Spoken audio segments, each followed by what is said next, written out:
Chinh khao ca kharai hạp tên ca jangi ulum ba trăng ngam la ban thiên hạp tên chinh cất lát ngã phai sha mê trai hạp tên ca mê ya mê ngàn phang Wat hạp đen trên đường chính ai ấy ba đam Wat hạp đen sơ nhiều cả trên dân cả cầm lá bên đẹp cả ba cột lá thơ Jesus Christ chính cơn men cho ngài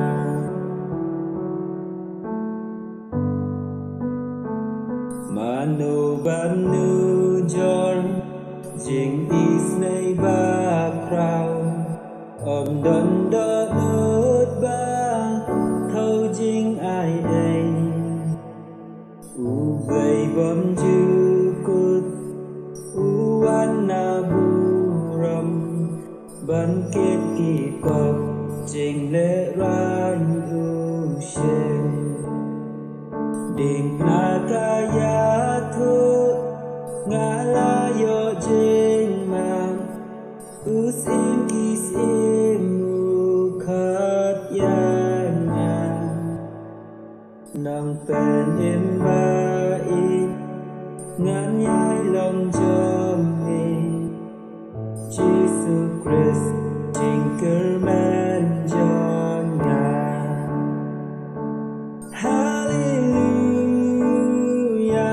Ya do upelat yanga Hallelujah Jing ya kam dan boryanga Me ben praya ki kendri Jing pen intang hamihi Jesus Christ tinker man janga Hallelujah Ya do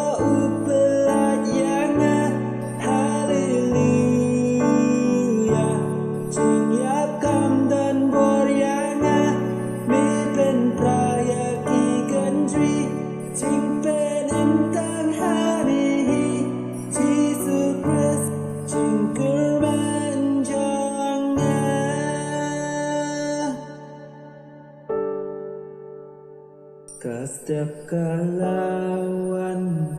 ban pendap kulai Met trong mi blata kala mi pan Haka jing jar jar using bakal bo Ben ra jing ta kam don hok ya nya Ka setiap kalawan ban pendek kulai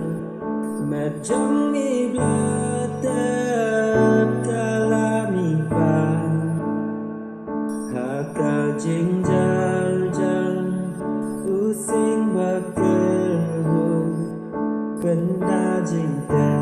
kam don hok ya nya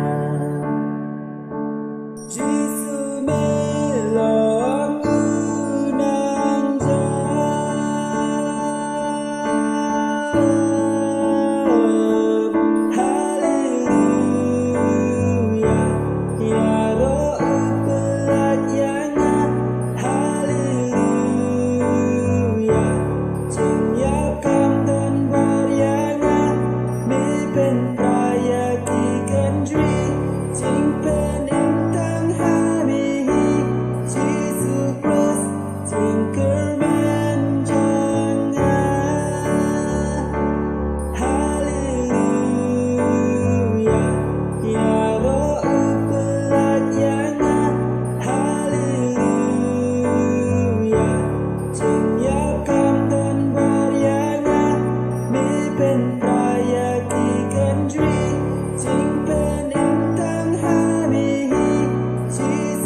Tinker Man